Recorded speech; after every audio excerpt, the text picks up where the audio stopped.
bayam ijo, sawi putih, tomat abang. Sing duwe bojo, opo milih sing jelekan?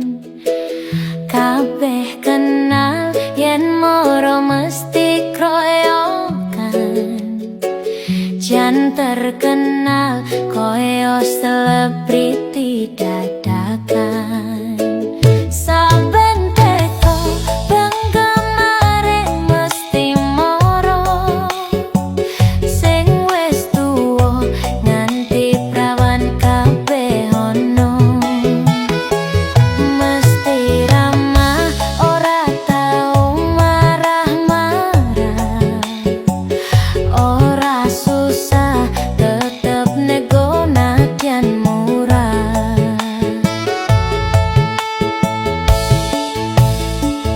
Nang Bekasi kotane kota industri, saka Pati nyajah desa Milangkori.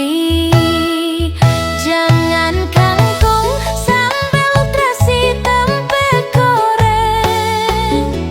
Rasah bingung kene ngumpul ngrumpi bareng. Terong bakar nggo sambel opo lalapan.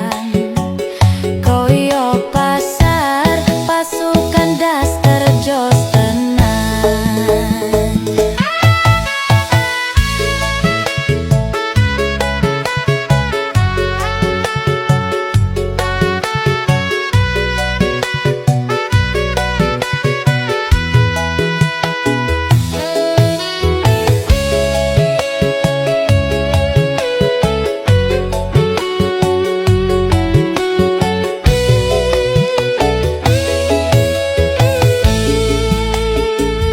Bakul sayur keliling muter babelan.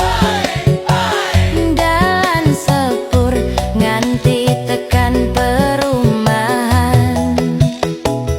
Ngati-ati jo kesusu nyebrang dalan. Yen rejeki ora bakal ngalih liyan.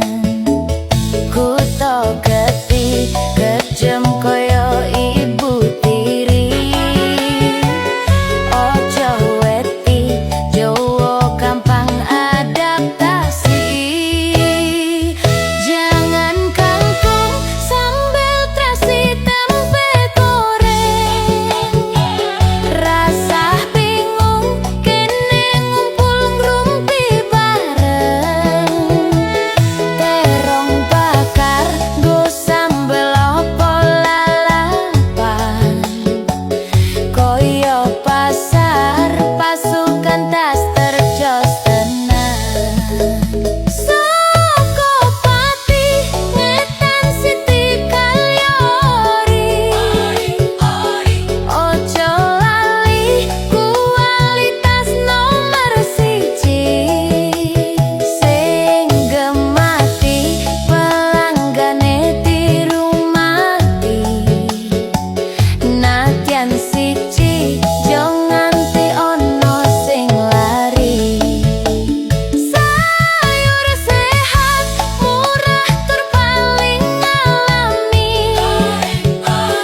Kaya serat badan kuat ora letoy. Ojo ngasih generasi kurang gizi. Kawit iki ben iso dadi tradisi.